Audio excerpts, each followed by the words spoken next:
shorter than Kim's. I really love the screen, You Make a Difference. I spent some time in jail, and before I got out, I prayed that God would place all the right people in my life. And that's all of you sitting here today. Maybe we haven't met. Maybe you have no clue of actually who I am. But outsiders, the people who I never see, the people who may never see me, you don't even realize that you are truly helping me. I grew up here in Kokomo. I grew up to a mother and father who were very abusive and addicted. I was given alcohol at a very young age, NyQuil, as far back as around 4 years old, NyQuil containing alcohol. I was really abused, as in mentally, physically, emotionally. My father would, he would line us all up, and he would say, if we'd done something wrong, if something was moved and it wasn't in its place, we got B. And it was pretty severe to where I was left with welts and bruises from the middle of my knees all the way up to the middle of my back. I'd go to school and I wouldn't be able to sit down. I would be trying to get comfortable on a seat, and people thought I was just kind of clowning in school. We didn't have food like everyone else did. My father kept the food locked up on us, and when we did get food, it was very scarce. I got made fun of a lot in school. We were called the dirty girls, or we just didn't fit in with the other kids. My whole life I kind of knew there was something more, as where I would lay in my bed at night and look out the window at the sky just to see the stars or to see a flower that was blooming. I knew there had to be something more than this pain and suffering I was going through, but I didn't know how to get it. I remember one year, and I want to tell this part of the story because of all of you being volunteers, but I remember one year being at home and these people that came and they wanted to adopt us for Christmas.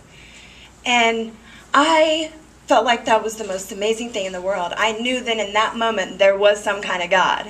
I'd got my first pair of shoes that I ever had that were new from a store. They brought us food, and it was like seeing these angels. It was like seeing angels who God had sent to me. My addiction kind of spiraled out of control throughout my life. I'd gotten into some really hard drugs. By the time I was 15, I got pregnant. I thought this would change the world. I'm going to have this baby and I can do everything different. And now I'll live a real life like everybody else has. I didn't know how to find that real life. I didn't know how to not use drugs. I did not know how to not hurt.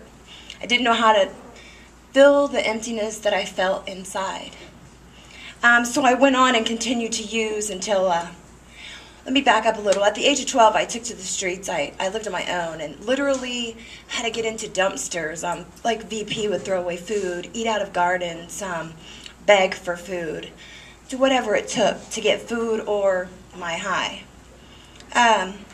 Around the age of 15, I got pregnant, and like I said, I thought that was going to change the world for me. It didn't. I didn't know how to stop. I didn't know how to be filled with whatever was right and not what was wrong. I hurt so bad and I wanted to take the pain away. So the only way for me was to use. I had 3 kids by the time I was 19, and by the time I was 19 I was addicted to methamphetamines. And my addiction to methamphetamines was so much. I preached that I loved the drug, I would never quit using, this was the way I was going to live.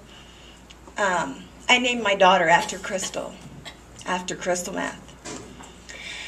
My addiction spiraled so bad out of control. I was manufacturing, cooking methamphetamines, selling.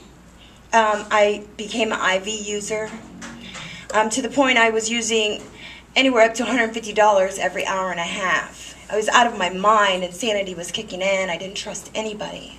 I hated all people. Well, one evening I was at the house, and in my addiction I prayed, God, I don't know how to do this. I don't know how to take this pain away. It wasn't just the pain of the addiction, it was the pain of everything that life had given me. That was the evening I went to jail. I spent 15 months locked up, and 6 months out of that I went to Richmond State Hospital, which I met a lot of really nice people who worked with me. And like I said, before I knew I was coming out, I prayed that God placed all the right people in my life. And as I'm sitting here today, I'm seeing He's exactly done that. He's exactly done that. I want to read something out of the Bible real quick. Brothers and sisters, this is 2 Corinthians 8. Brothers and sisters, we want you to know about the hard times we suffered in Asia Minor. We were having a lot of trouble. It was far more than we could stand. We even thought we were going to die. In fact, in our hearts, we felt as if we were under the sentence of death. But that happened so that we would not depend on ourselves, but on God. He raises the dead to life.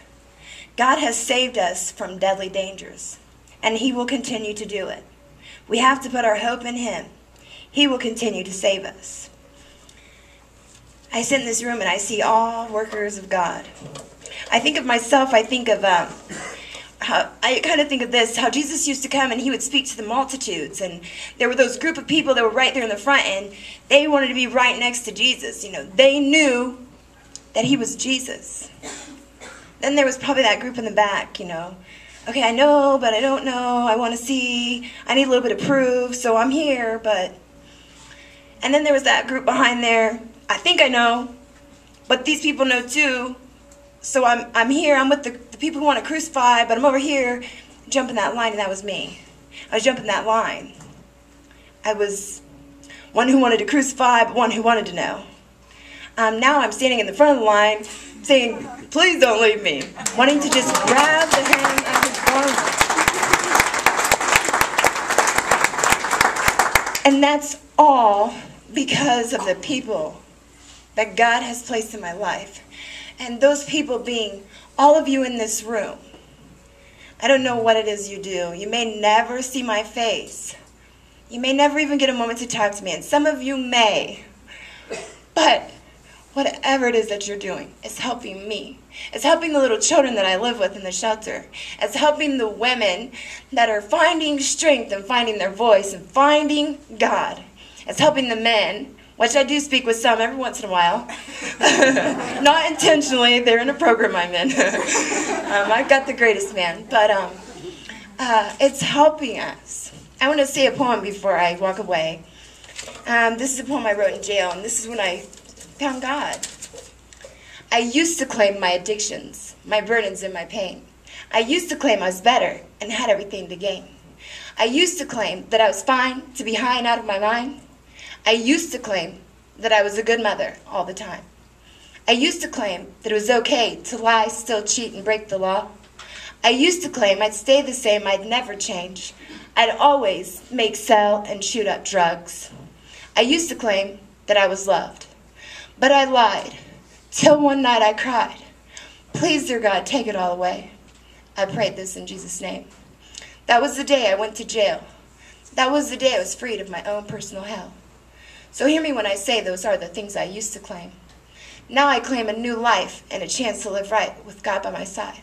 So hear me when I say those are the things I used to claim. So hear me when I say those are the things I used to claim.